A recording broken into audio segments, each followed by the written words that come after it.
parábola, por ejemplo, y igual a 3x cuadrada más 1, ¿cómo parametrizarían?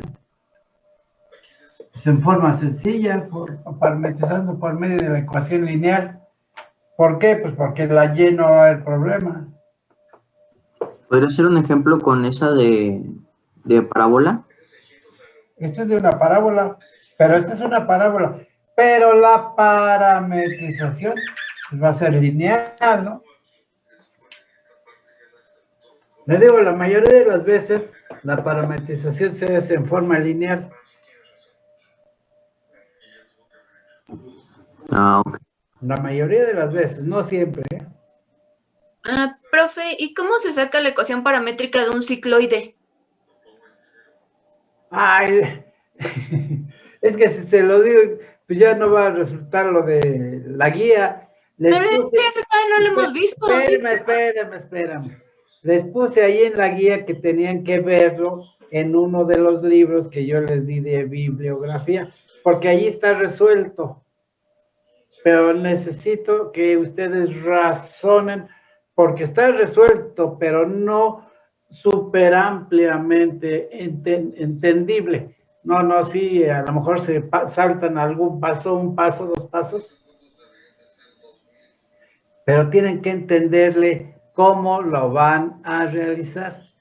Pero ya está resuelto en los libros de la bibliografía, tanto del cicloide como de, ¿cuáles son las otras curvas?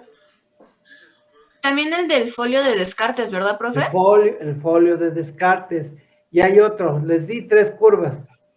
Uno, la cicloide, otro el folio de Descartes y el otro, ¿cuál es? La figura de Listhaus, algo así. Lissajous. Ajá. Son esas 3, pero esas vienen resueltas en los libros. ¿Y los libros en dónde los mandó? En la bibliografía. Cuando iniciamos el curso, les di una lista como de 10 libros, ¿no? Es más, les dije que esos libros que yo les recomendé para el curso de cálculo de varias variables, como es el que estamos trabajando, como es el del curso 2, es el mismo título que para el de cálculo 1. Nada más que en cálculo 1, o sea, funciones reales de variable real, las funciones son reales. En cambio, para el libro que nosotros dimos de bibliografía, son ya trabajados con vectores. Pero son los mismos títulos, digo, los mismos autores. ¿A poco no les hablaron de los autores de qué libros? Sí. ¿Qué libros les recomendaron? En cálculo 1. Es que no usamos libro, profe.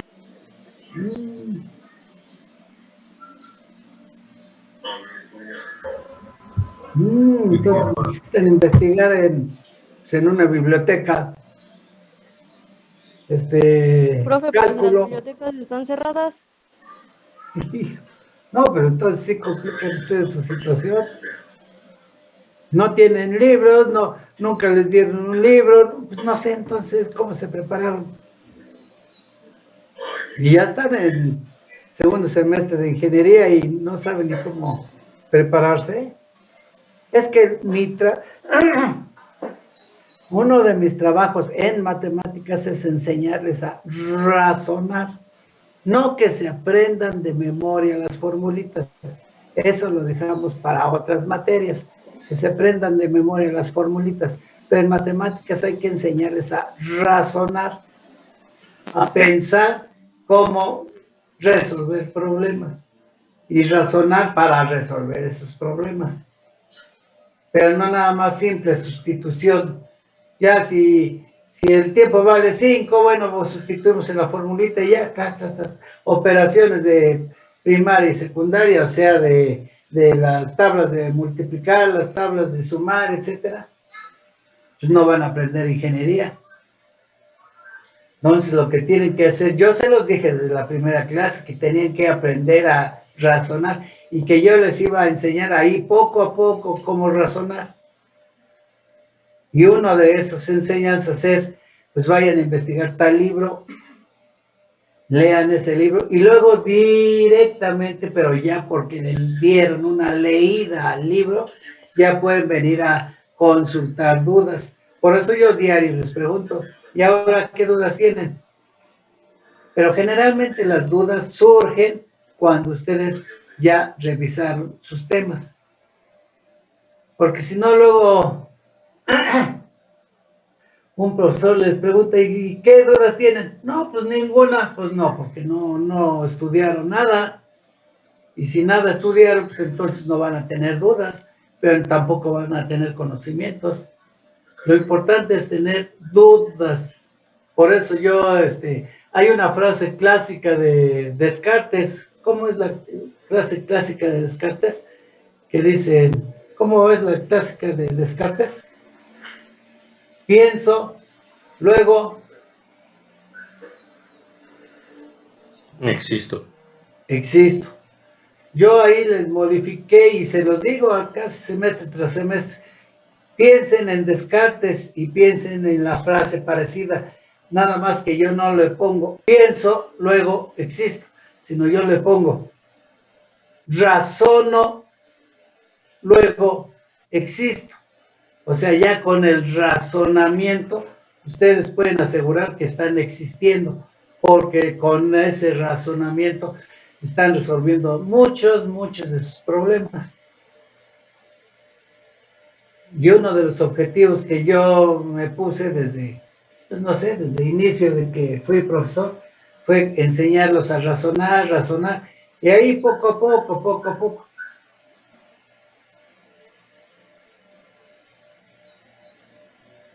Pero dice, no tiene ningún libro a la mano, ni una biblioteca a la mano, ni nada de nada. Híjole, pues está duro.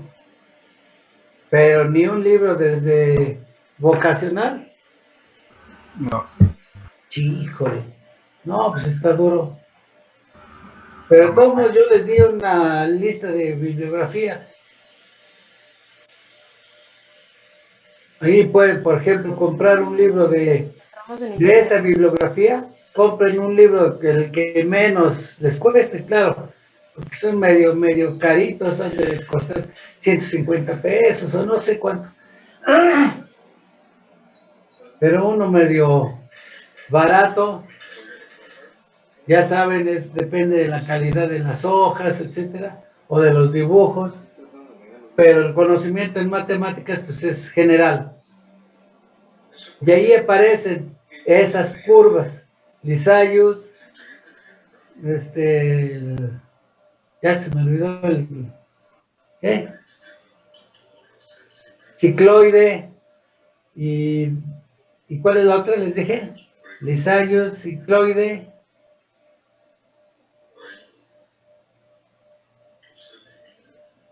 ni me quieren decir, bueno, de todos lo tienen ahí en la lista de los problemas. Pero investiguenlo. Sí, profesor. Es parte del aprendizaje que ustedes tienen que adquirir. Porque ya está resuelto ahí. Está explicado. Pero nada más que no es una explicación tipo primaria, ¿no? O sea, no está súper fácil. Más bien, ustedes debían ya preguntarme dudas sobre esa explicación que dan allí. ¿Y qué pasó de este paso 2 a este paso 3? Bueno, pues a lo mejor explicarles yo, pero sí tienen que darse cuenta que tienen unas ciertas dudas. Es importante adquirir dudas para poder aprender. Les digo aquí seguido, diario, les pregunto, dudas, tienen problemas en algunas propuestas de la guía. Yo les pregunto de sus dudas, no me contestan, pero bueno, ya aparecerán, pero ojalá sea pronto.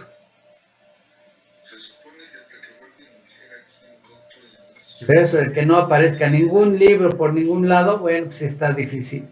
Eso sí está muy difícil.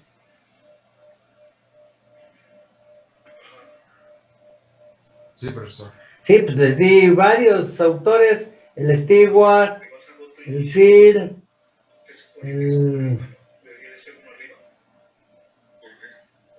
ay, no les digo, ya hasta se me olvidaron los títulos, pero les di como 10 títulos, pero esos títulos o esos autores se los dieron también en cálculo 1, casi segurito.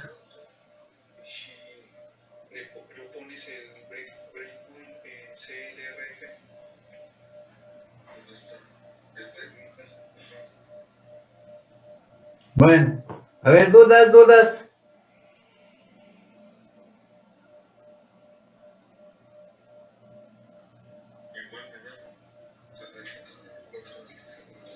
Sí. Ya se cortó aquí, ¿verdad? No, profe, aquí estamos. Ay, pues como ni me contestan nada de nada, pues no sé si estoy ya solo aquí o qué.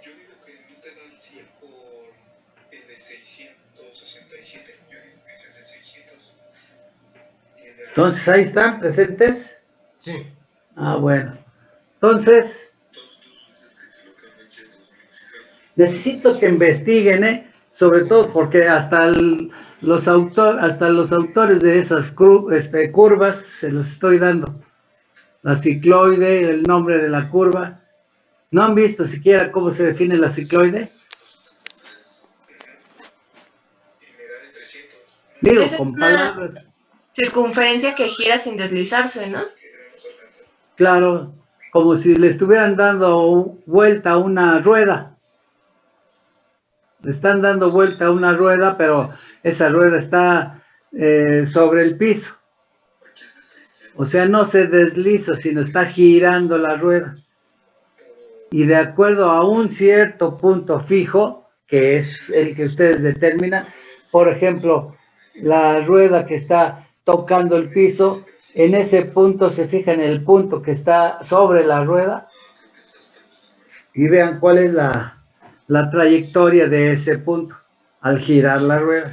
Esa es la cicloide. Y así forma parecida a las otras dos curvas. Pero están resueltos los problemas de los libros.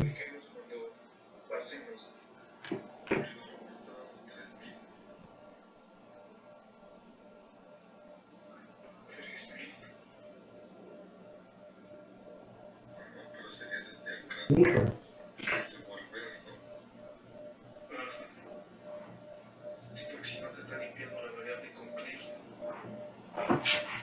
Ahorita no tengo a la mano los libros, estoy aquí.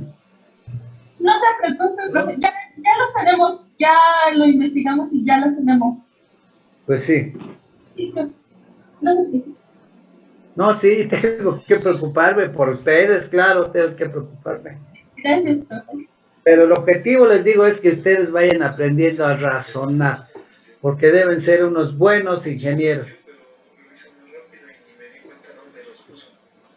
Porque un ingeniero bueno puede resolver problemas que no existen en su empresa, no existen, porque si existiera, pues ya el dueño de la empresa escribiría mejor un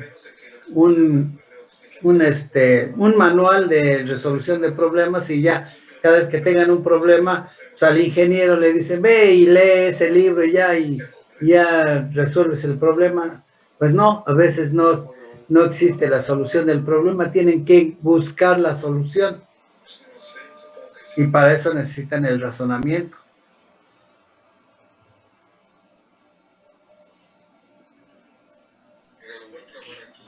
Sí. Bueno, entonces, ¿ya? Ya. ¿Seguro? Es que esos 3 ejercicios son clásicos para que ustedes aprendan a razonar. Clásicos, porque no están súper regalados, ni mucho menos. Sí tienen sus detallitos, pero como están solucionados en los libros, pues entonces nada más que vayan pensándole cómo lo resolvieron ahí. Sí están resueltos, ¿eh? Bueno.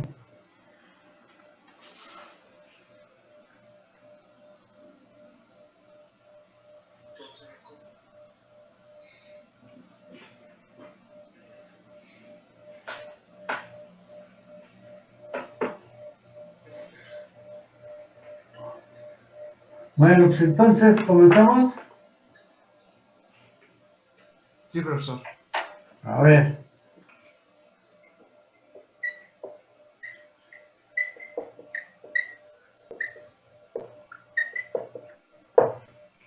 Comenzamos.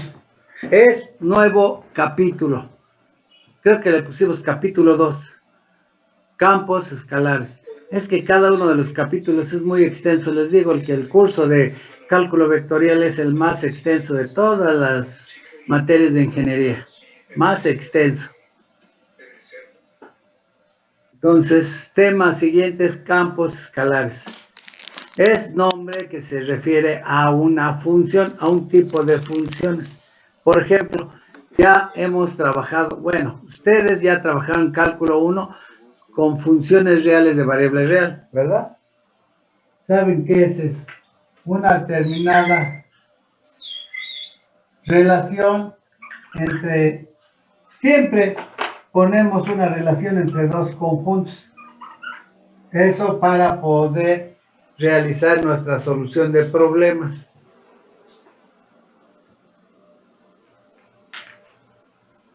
El primer cálculo que usaron fue el de funciones reales de variable real.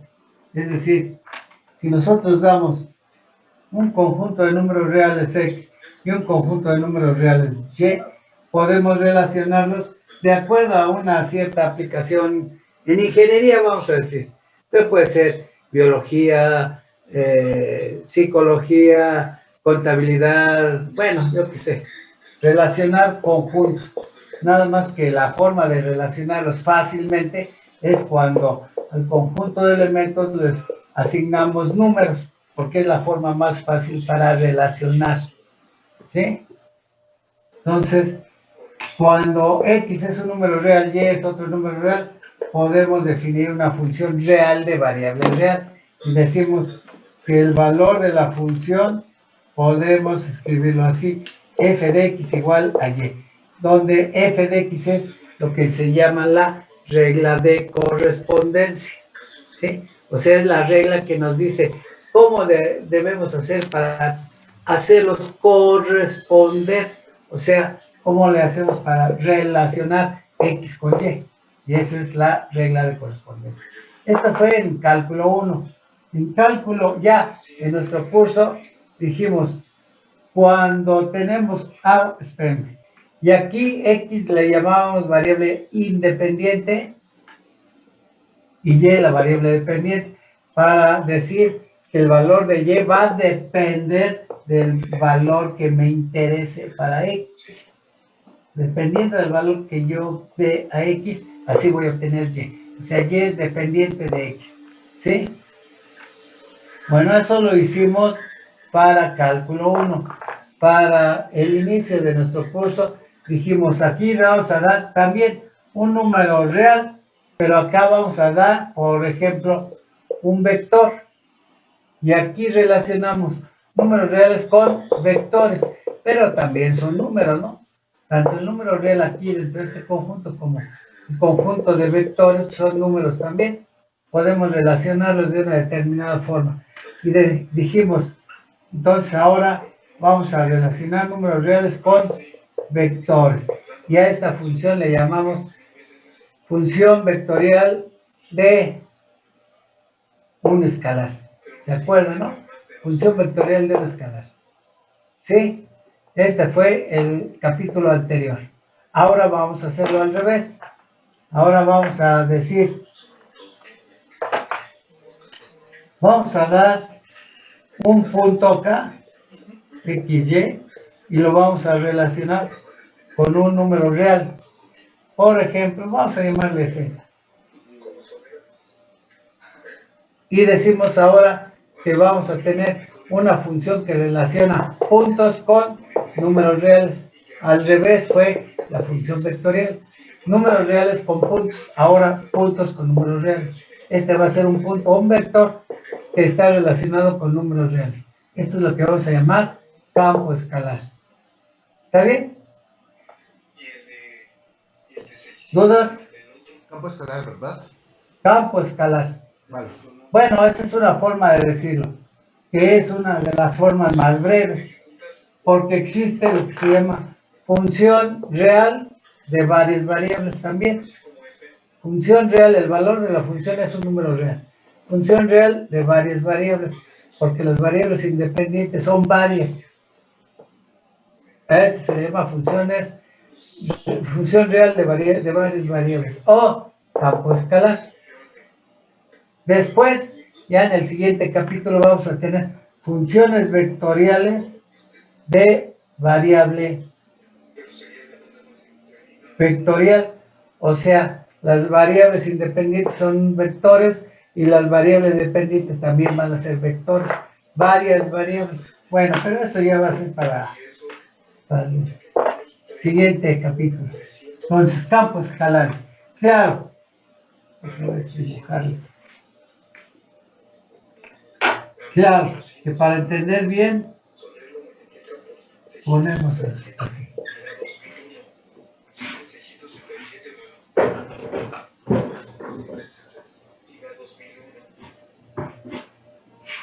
Para entender bien, les decía, damos varias variables acá como variables independientes y la variable dependiente z.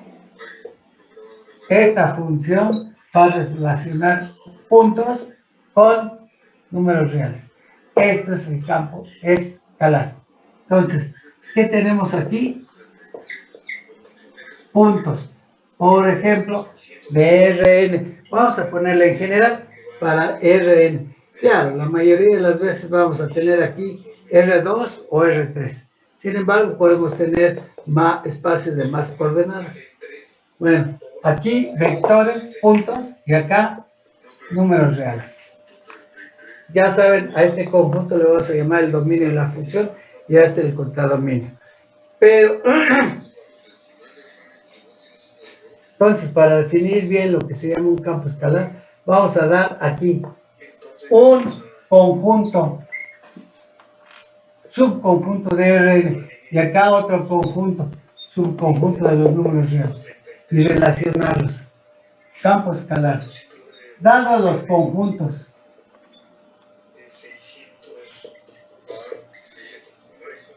A, subconjunto de R,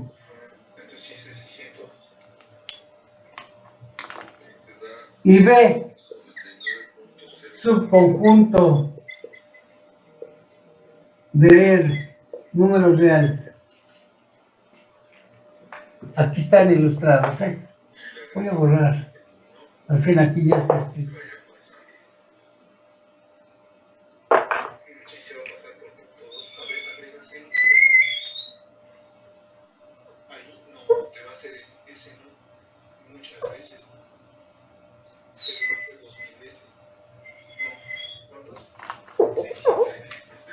A ver. B, ya. Bueno, dados los conjuntos A y B, si existe una relación entre ellos, si existe una, le llamamos regla de correspondencia, o sea, una relación, regla de correspondencia, o sea, es una regla que nos diga cómo se van a corresponder, la regla de correspondencia. Entre ellos, si existe una regla de correspondencia,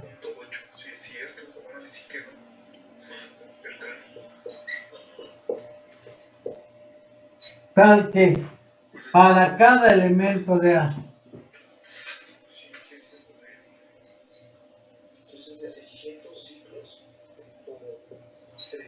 ¿qué es un elemento de A?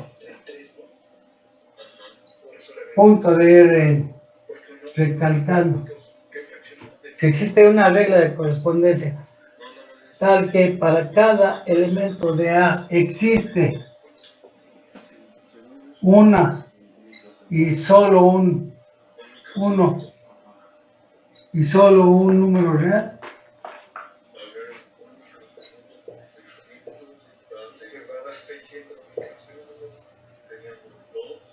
Real, le vamos a llamar Z.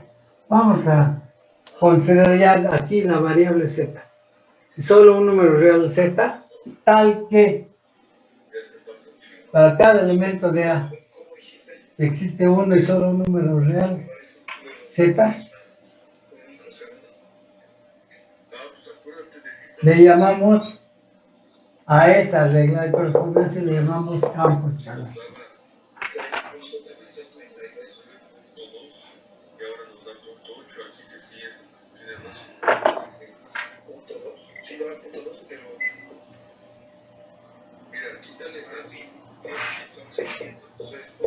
Es decir, esta es una función que va a relacionar puntos con números reales. ¿Está bien? No como en la anterior, que relacionaba números reales con puntos. Ahora al revés.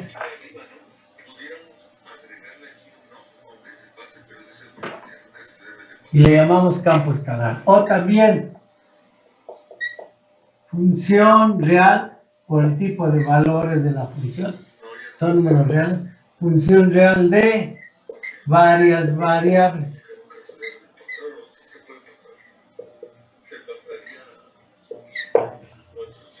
Y a esta función la vamos a denotar de forma ligera. ¿Sí? ¿Sí?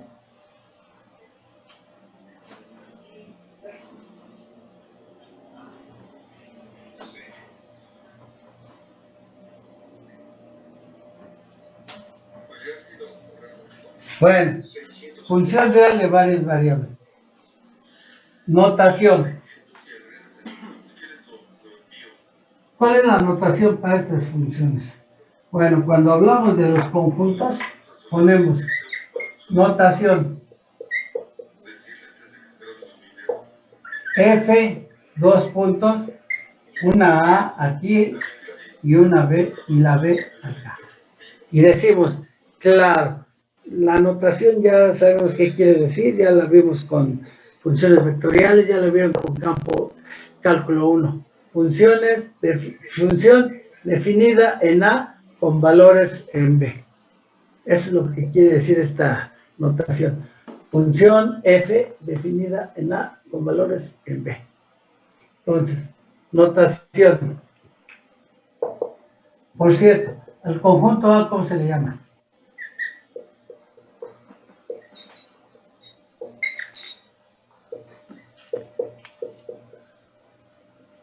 ¿Cómo se le llama? Dominio de la función. A es el dominio de la función. ¿Y B? ¿Cómo se le llama?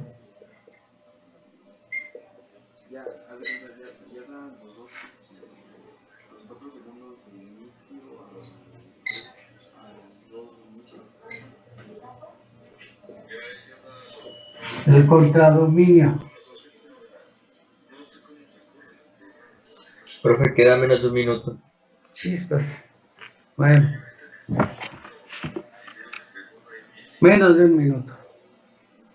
Entonces se le llama al dominio y el contradominio. Esta es la notación usando conjuntos. Pero también podemos hablar, ya hablando de sus variables.